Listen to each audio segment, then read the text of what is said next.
خب آقا ما رسیدیم سوپرمارکت. من دوربینو برای میکنم چیزایی که میخوام بخرم و بهتون نشون بدم.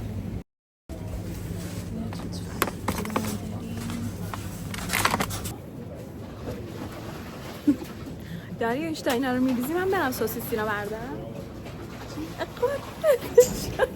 خودتو نگاه میکردی تا اینا رو میندازی من برم سوسیس بردارم. این ژامبون رو میگیرم، خوشمزه است، حدودا مزه ژامبون‌های ایران میده. برای سینی مزه و از این سالامی هم میگیریم، گفریل سالامی مرغ. از این هم خوشمزه است، خیلی مزه مرغ نه، خیلی سالمه ولی خوشمزه. این ستا شد حامس پاپریکایی. به به به عشق عزیز و نقمه. نه حامس دوست دارم. تو دوست داری حامس؟ حامس عادی نه ولی پاپریکایی تنده خوشمزه است. پنیر موتزارلا بردارم. میخوام چیز درست کنم. خونه دوستم چند روز پیش برامون چیز درست کرد، یه غذای مکزیکی خیلی خوشمزه درست کرد. میخوام اونو درست کنم من. حالا پنیر پیتزا میخوام، از اونها هم ویدیو میگیرم، از غذا درست کردن هم ویدیو میگیرم که ببینید. دنبال چیپس سرکه‌ای هم ببینم به هستش. I love it. انقدر این چیپس رو من دوست دارم.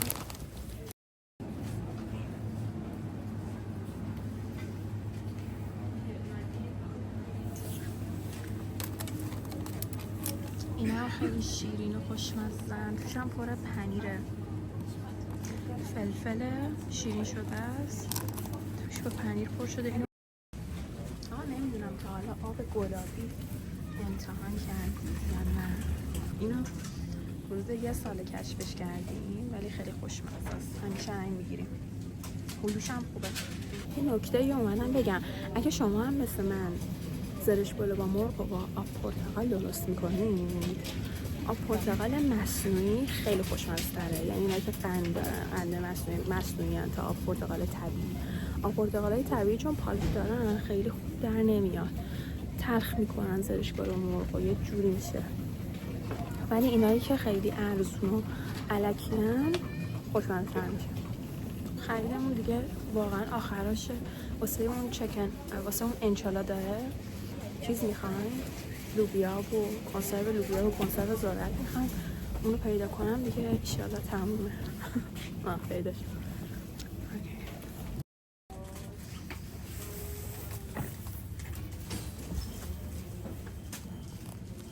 کنسرو ذرت هم همینجا. اینو بگیر.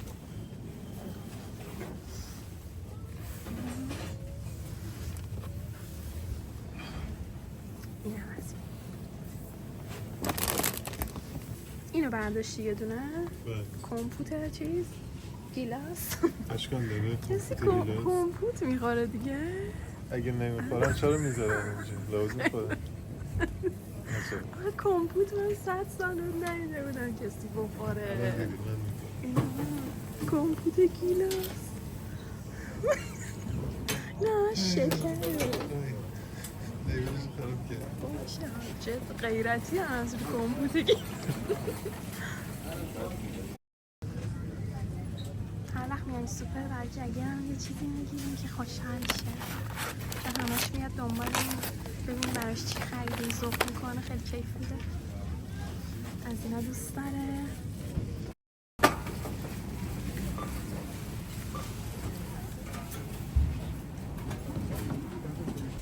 سلام قربونت بشم من مامی. منتظر بودیم؟ اره I love you. I love you. خوش بدم.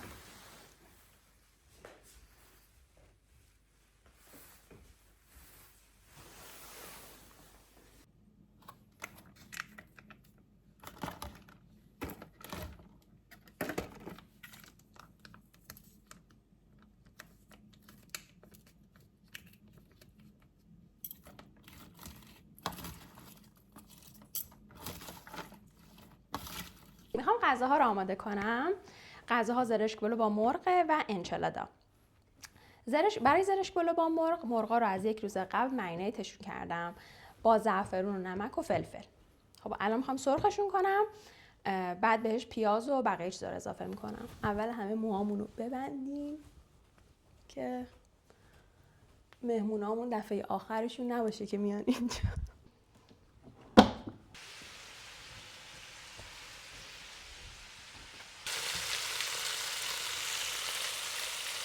خب به نظر میاد که دیگه مرغا سرخ شدن.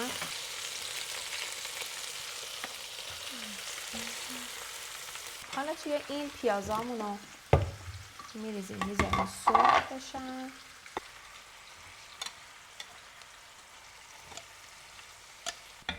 خب وقتی که پیازامون یکم سرخ شدن، بعد به پیاز ادویه رو اضافه میکنم. ادویه چی استفاده میکنم؟ فلفل سیاه یکم میزنم، چون مرغا رو با ادویه و زعفرون قبلا مزه دار کردم. الان دیگه بهش ادویه کمتر اضافه میکنم. دارچینم میزنم توی مرغ. پرتقال بهش اضافه میکنم تا آب پرتقالم یکم گرم بشه، همدما بشه به قابلمه. سسش هم خیلی خوشمزه میشه، یه سس ملسه. اینم تازه گرفتم. این ادویه هم لایم داره توش، هم فلفل قرمز. اینم باحاله، هم یکم ترشش میکنه، هم تند. خب یه نصف لیمو هم توش میچکونم، از قبل شستم.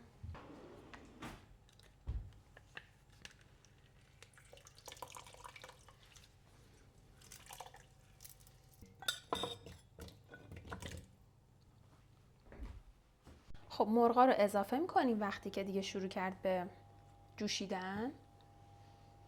و زعفرون رو، حالا من با زعفرون و اینا رو مرینیت کردم، ولی آخر سر مثلا یه ربع مونده بود که دیگه خاموشش کنم، بازم بهش زعفرون میزنم، به خاطر اینکه مامانم میگه که اینجوری بیشتر بوی زعفرون میده.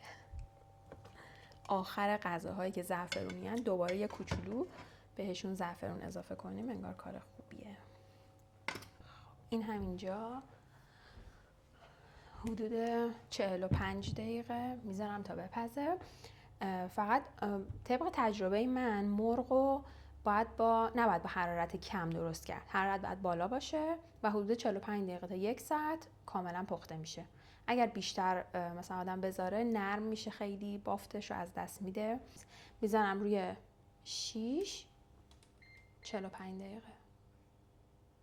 خب این از غذای اولمون. غذای دوممون انچیلادا هستش که الان اونم درست میکنم. میذارم تو فر تا موقعی که مهمونا بیان. یعنی آمادش میکنم، میذارم توی فر، ولی فر رو روشن نمیکنم.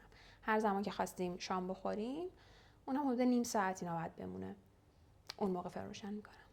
اینجوری بهتره. از الان کامل درستش کنم، فکر کنم بد شه. الان میخوام انچیلادا رو درست کنم. یه غذای مکزیکیه که برای این غذا احتیاج داریم به گوشت چرخ شده، پیاز، لوبیای قرمز و ذرت که من از کنسروشون استفاده میکنم، نون سفید یا حالا هر نونی، نون تورتیا و ادویه و پوره گوجه. پنیر پیتزا هم میخوایم. اول از همه پیازا رو میریزیم توی مایتابه تا سرخ بشن. فقط روغن خیلی کم استفاده میکنم، به خاطر اینکه گوشت چرخ شده خودش روغن داره دیگه، خیلی چرب میشه. فقط روغن رو یه ذره استفاده کردم برای اینکه پیازا رو سرخ کنم.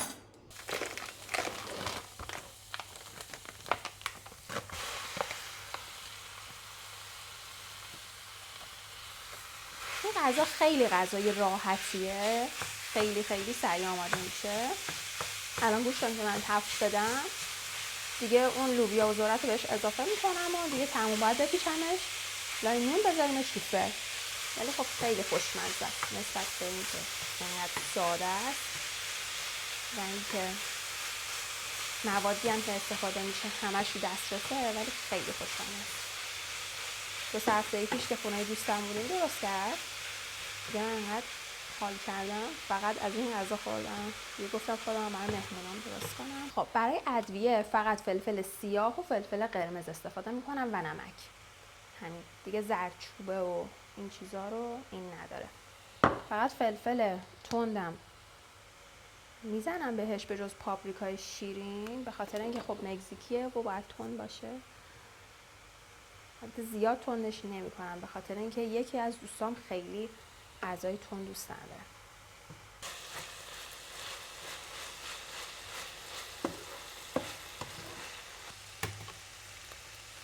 خب این دیگه به نظرم آماده است. حدود 10 دقیقه شدش که سرخش کردم. حالا کنسروا رو بهش اضافه میکنم.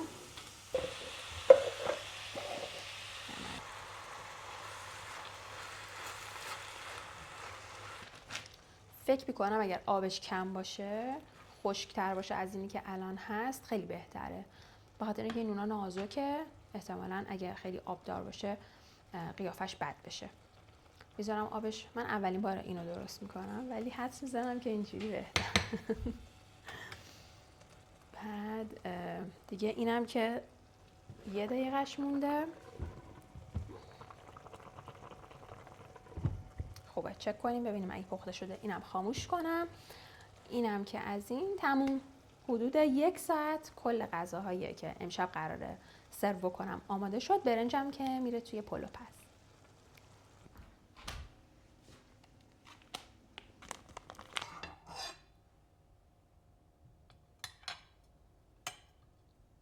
البته من اصلا نمیدونم این رسیپی درستیه یا نه.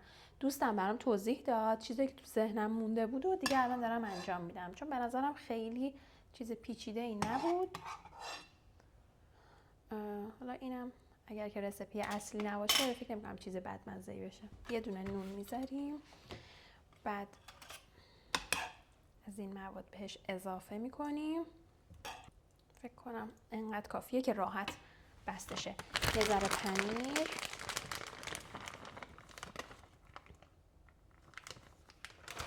وای فکر کنم زیاد شد. چجوری بپیچونمش؟ حالا ببینیم چجوری میشه. وای خیلی توپلی شد. خب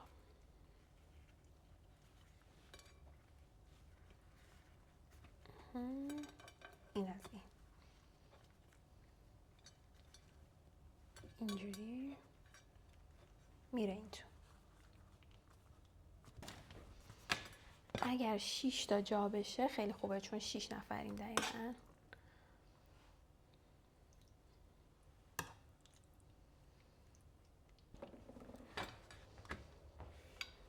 خب 5 تا دونه توی این پیرکس جا شد، ولی فکر میکنم که اوکیه به خاطر اینکه خیلی توپل و بزرگ شدن لقمه‌هاش. فکر نمی‌کنم نفری یه دونه بتونیم بخوریم، چون که زرشکلو با مرغم هست.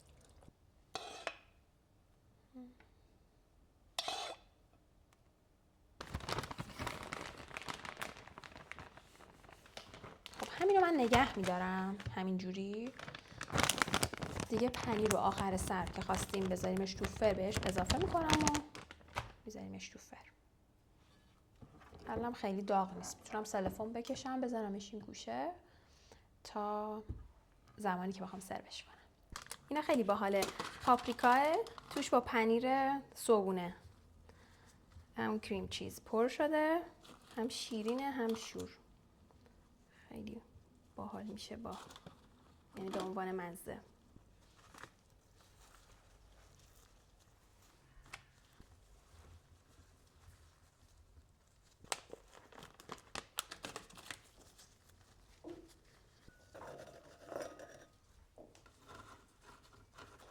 واسه این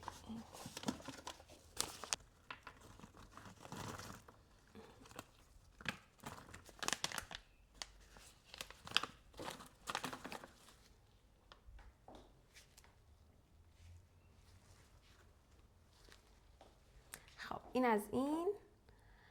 چیپس و پفک و اینا رو هم جدا آماده میکنم. توت فرنگی رو هم جدا میریزم توی یک کاسه. نوخامه‌ای رو الان بیارم. بعد نغمه گفت کیک میاره. کیک دوستم هم بعد شام بخورم.